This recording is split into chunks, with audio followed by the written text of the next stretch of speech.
Hello everyone, hello Dr. Michael Laitman, hello. We're continuing our series of shows, and our topic for today is the land of Israel. And when I say spiritual states, then obviously we're going to talk about the spiritual land of Israel. Spiritual, from what I understand, means that which we do not feel in our five senses. Right. Land, as we know from our source texts in Hebrew, it means ratzon, meaning desire. The spiritual root of land is ratzon, desire. And the land of Israel means a desire which is Israel, meaning a desire that aspires for the quality of bestowal, for connection with the Creator, etc. Now the question is, what's the connection between the desire to bestow, the desire to love, to be like the Creator, and such coarse substance like we see in our world as an outcome or result of such an exalted quality, land, soil? What's the connection? Well, in our world, we also observe a correspondence, correlation between the spiritual and the physical, corporeal. And Kabbalah writes about it in many source texts, that all of the spiritual forces that exist in the spiritual world have their reflection, their corporeal expression on Earth, in space, around Earth. So we can see it. And there's a lot said and written about the land of Israel. If we abide by the laws of the spiritual world, meaning the laws of bestowal and love, then also in our world, we feel, living on the physical land of Israel, we feel plenty, abundance, grace. And to the contrary, if we do not abide by them, by the laws of the spiritual world of bestowal and love, connection, the right interactions between us, etc., then this land, as it says, it will chase you away, and you will not be able to exist on it, and after long torments, nonetheless, you will have to leave it. It's what we see today. We've somehow received this land, suppose 70 years ago, but we can't say that we've accepted it. We simply inhabited it, but we didn't adapt to it. We did not start living by the spiritual laws in the physical world, meaning by the laws of bestowal, love, connection, a good attitude toward each other. Right, but why does the land itself, this coarse substance that consists of atoms, molecules, etc., why does specifically it correspond to the desire to be like the Creator, the quality of bestowal? The spiritual forces, they work on all levels of nature, the still, vegetative, animate, on the human level, and thus the land feels it.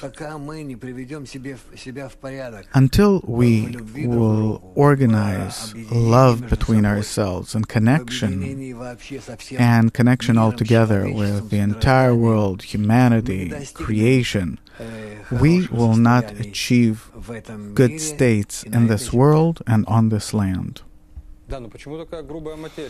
But why is the substance so coarse? That's how it is on the still level? No, it's not coarse substance. Land is not coarse substance. We exist on it. We feed off it. It's our mother, so-called Mother Earth. How can a person exist without land? Okay, suppose we understand that the Earth is made up of atoms, atoms join into molecules, there's the mantle, crust, core, and in addition, there is the desire. What is the desire to bestow, to be like the Creator? What is it made up of? The desire consists of the desire itself, and an intention. That's the structure of the desire. That's it.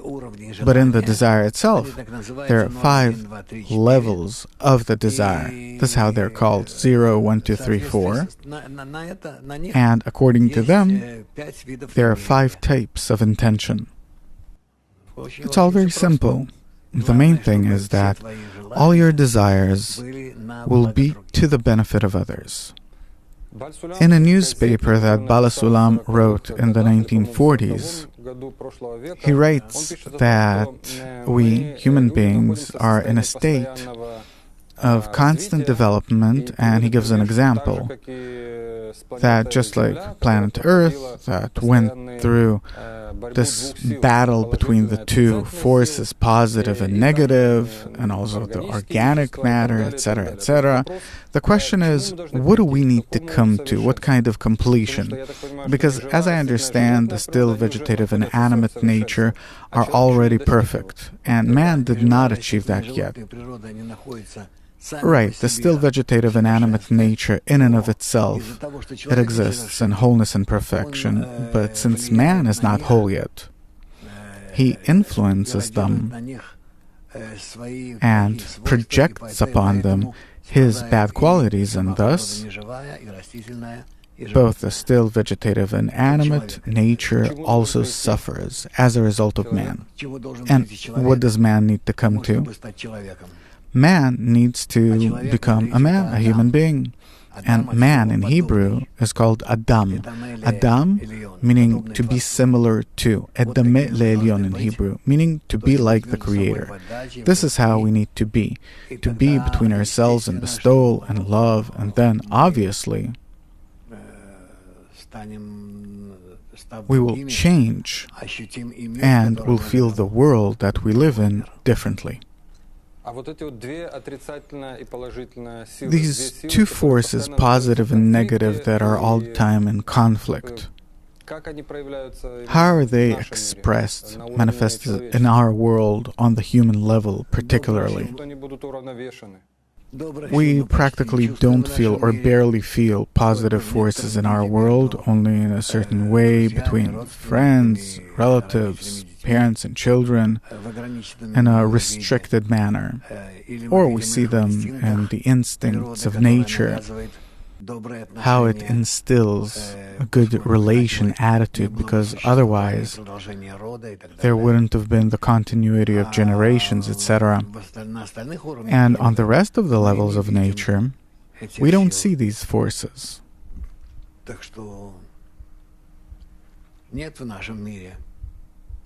So in our world, there are no other good forces. We do not bring them into our world.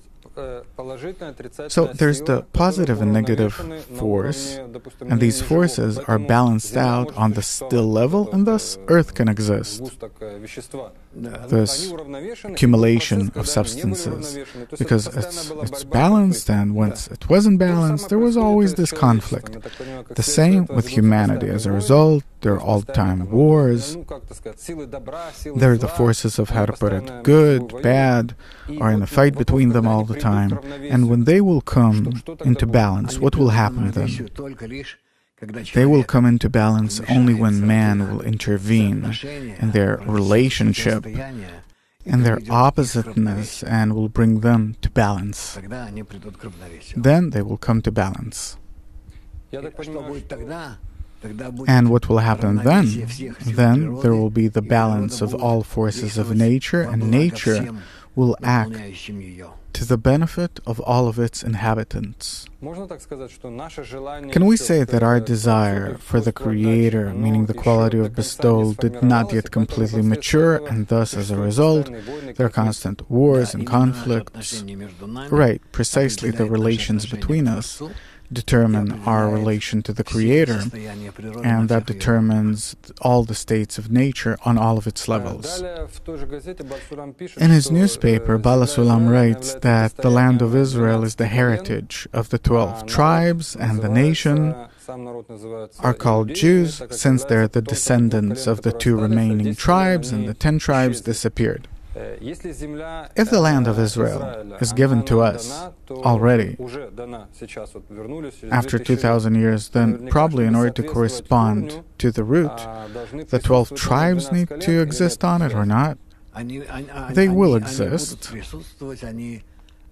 These 12 tribes, they'll become revealed, and in the meantime there are only 2.5 tribes that we know about that exist here, and the rest, they disperse, somehow they exist on earth, we don't see them.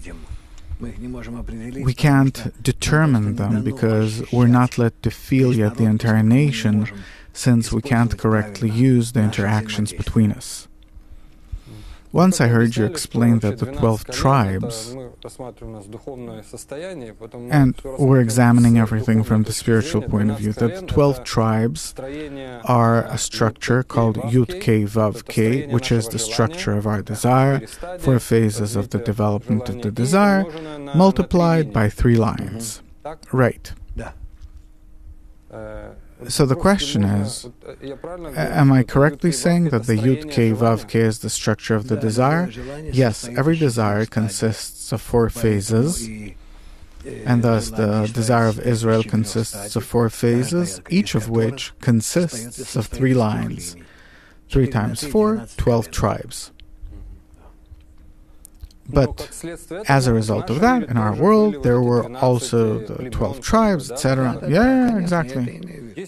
There is a clear correlation, of course. And as they entered the land of Israel, after walking in the desert for 40 years, they conquered this land. There were 7 nations that lived here. Then these 12 tribes, they were clearly allocated. It was specified how they need to distribute. Internally, what does it mean? So that all of these 12 parts will correspond, that each of them will correspond to its place on earth, because the earth also has a certain potential of its own. And each tribe, meaning human desire, needs to correspond to the desire of the animate, vegetative, and still worlds. So it turns out that there's the desire on the still level, and to that corresponds precisely the land of Israel, and there's the desire on the level of man. Right. And they need to dress one on the other. Ideally, yes, and this is how it's going to be in the future. Or we can say that the intention is dressed on the desire. The intention is dressed on the desire, but it formalizes the desire, and the desire begins to correspond to a certain part of the land, and in man it awakens the need to change his place of living or other changes. And when a person is engaged in spiritual development, he discovers this map of Israel inside himself with all these places. It depends on the type of the soul. Not every person, not every soul. But in general, people will feel to what place in the world, in the universe, do they belong to. Where is their spiritual root? Okay, so as I understand, it's like in our world there are people that know more, know less, those that know chemistry, physics, those that don't know anything. The same in spirituality. Yeah, we don't necessarily need to study it. The time will come when we will start feeling it, and we'll discover that we need to act in accordance with these qualities, attributes, traits. Before, the land was called the land of Israel. Eretz from the word desire, and Yashar Kel, Israel, meaning the desire to bestow straight to the Creator. Before that, it was called Canaan. And there are many versions to why the quality of the land is called that way, meaning it could have come from some god. And also, if we're talking from the Kabbalistic point of view, then it could be from the word achna, submission, submissiveness. What exactly does a person submit? Well, it's a preliminary quality that needs to exist on this land, and this desire, land meaning desire, in order for this land to already become directed toward bestowal, love, connection, then at first it needs to go through the state of achna'ah, meaning the suppression of one's own ego. And so this preliminary stage of the suppression of one's ego and preparing it for higher, more altruistic actions is called achna'ah or knan. So prior to a person entering the land of Israel, he needs to lower his ego. Right. And thus, that same piece of land was first called Canaan, and then it was called Israel. Yeah. The created being, from the Kabbalistic point of view, is the desire to receive. That's what's written in all the source texts. And desire has no place, and thus the entire Torah speaks about the development of that one same desire that constantly goes through different transformations. Right. And it said that in the beginning God created the heaven and the earth was without form and void. What is that initial state that a person discovers inside himself? Meaning the earth, desire that was chaotic and empty. Meaning that he doesn't know how to work with his desires. He has only an initial aspiration for the attainment of his spiritual root, but what to do about it and how to work with it, he doesn't know. So for him, it all seems like a fog, chaotic and empty. And then the flood, what is that? Well, these are all stages of man's awakening toward conscious, goal-oriented spiritual work. And then the flood, and Babylon, and Canaan again, Egypt, the land of Israel. It's all that one same desire, stages of the change of desire within man until he comes to the complete similarity with the Creator. And it happens on all levels, still vegetative, animate, gradually. And the final stage is the land of Israel. Yes. And actually, we can't achieve that yet. We come to this land, and it, so to speak, excretes us. And when a person spiritually develops, this is how he feels himself, that at first he feels that all of his desires are like confused, he doesn't know how to orient them, what, how. Then there is a sudden eruption of the ego, which is Babylon, that in no way can he correspond or set relations with other people. The ego grows, and then he starts to acknowledge his ego. That's the entrance into Egypt. Yeah, more or less. So a person starts to feel all of that inside himself, And in the exterior world, just like we live within the framework of time, space, motion, then we get these kinds of pictures like Babylon, then there's the desert, etc., etc. But all of these stories, they're internal. Right? Just like you have on your computer, suppose, some kind of program, you launch it, and it shows you different videos. And you watch. The same with us, inside of us. They're different informative records, and they're manifested in that we see ourselves as existing in this world, acting in accordance with what nature shows us, but actually, it is all our inner video or form. It's like my inner desires were turned inside out and show me this picture. Yeah? And what's the purpose? In order for you to be able to change it, by changing your inner qualities, you will see the world outside of yourself. You understand what you're given. You're led to change yourself on such a large scale. You change yourself a bit. You see big changes in the surrounding world between yourself, people, animals, with nature, still, etc. And you interact with all of that. You change yourself internally, and you see the results of it in the external world, as if make your own movie. So the external world is a kind of indicator for me. The external world is a reflection of your inner state. So if I now see, for example, certain wars, suppose on the land of Israel, in the land of Israel, so I need to change something inside myself. Of course. And this is the only way that I can influence this external situation.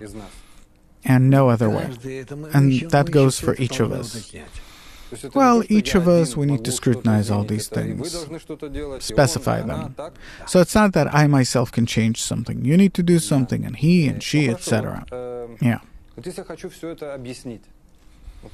If I want to explain all of this, what we just talked about, we're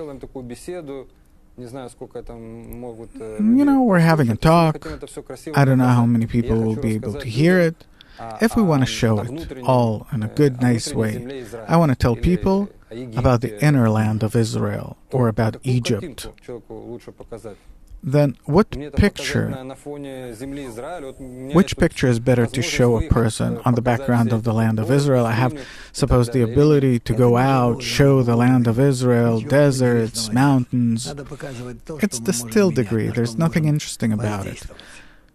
You need to show that which we can change, influence. So what? To stand on a white background, outside of time, space, meaning I want to show inner changes. What picture? How will you show inner changes? That's the question, how?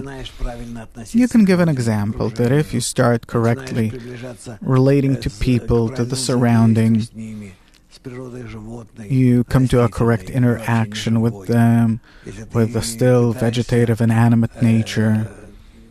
If you try to validify the love between all of these degrees of creation, then you begin to feel yourself as existing in a different format, as existing in as a different dimension. And that's how it's supposed to be, because actually we can come to that. Also, sometimes you say that the people of Israel is the intention to bestow to the Creator. Sometimes the land of Israel is the desire to bestow. Sometimes we say that the temple in Jerusalem, Bet HaMikdash, is a vessel of holiness, a desire to bestow, that it's all the desire to bestow, but what? It's all different degrees of the desire to receive or desire to bestow. What's the difference between the desire to bestow that symbolizes the temple and that which is symbolized by the land of Israel? It's different degrees, like you have different desires towards something good, bad, but on different levels. Same here, these two are desires, only these desires, they include in them a correct attitude, relation toward others, toward the still vegetative, animate nature, toward other people and the Creator, these 5 degrees. Last question, you said that everything exists inside of me and I need to change something inside myself in order to change something in the external world. What does it mean to change inside myself? Am I supposed to change something inside myself or the relationship? Right. You're saying correctly. The desires are yours, but you can change them either in relation to yourself or in relation to the still vegetative animate nature and people, and of everyone toward the Creator, in relation to the Creator. Here you choose the type of desire which you wish to use. What do you want to be tied to? To relate to what? And if in all of your desires you wish to use them in the right intention, with good toward everyone, even starting with the still level, still world, what we call ecology nowadays, the still vegetative, animate, and all the more people, then by that you change the world. Because according to your desires, you start paying attention to the general nature. You start feeling in it its great force, the Creator. and you ask him to start changing his relation toward the world according to your, so to speak, will, desire. And this way, we can really observe how the world changes.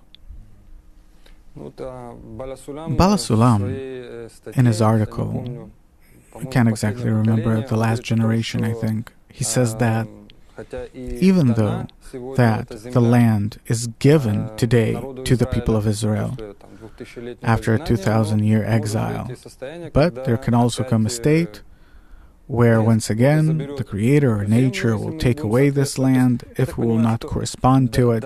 So as I understand, there is given a certain period of time in order for people to be able to correct themselves. Right. What period of time is that? I can't exactly say, but I imagine that it's possible and that there is a certain limited period of time, which is pretty short. Unless we start working on ourselves, on our correspondence to the land of Israel, that, by the way, it's written in our laws. What kind of land is it, how to relate to it, etc. Not the soil itself, meaning, but land, eretz, from the word ratzon, desire. What kind of people need to be here? And not some people just so, but specifically Jews, meaning Jews, they need to change their intentions, their desires, from reception to bestowal. If they will work this way on themselves, then they will be able to continue living on this earth and enjoy its fruits. But if not, then the land, as it says, will secrete them, those that live on it. The last exile was about 2,000 years ago. It's a very long period of time. Right. Why was there need for so many years? Because it's unproportional. It's twice as long as people lived on this piece of land. No, I don't think that it's about us. The thing is that we need to acknowledge, understand, how do we exist, what kind of exile is this, how do we come out of this exile, just like out of Egypt. Meaning, first and foremost, there is need to acknowledge, understand what is the exile about, and only then to be ready for it. Really, even today, we're still in exile. It's not considered that we're in or on the land of Israel, because the land of Israel is a desire aimed toward, that aspires toward the Creator. Our desires do not yet aspire for the Creator. To the contrary, we're in a state that's opposite to that.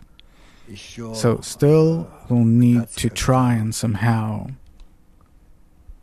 And that the people of Israel exist here for over 70 years now, is it some kind of sign? It doesn't especially mean anything. Of course, it's a symbol, but at least it is not yet a spiritual definition of the land, the nation, and the state. Do you think that it is possible to explain these things somehow, or it works differently, logically wise speaking? Still, you need to gradually explain it. And people, one way or another, they'll get confused about it, but it's good that they'll hear about it and boil in it. Like a little child, what does he understand? But he hears these words and gradually becomes accustomed to their sound, and then later on to their meaning. Thank you very much, Spiritual States, the land of Israel. All the best.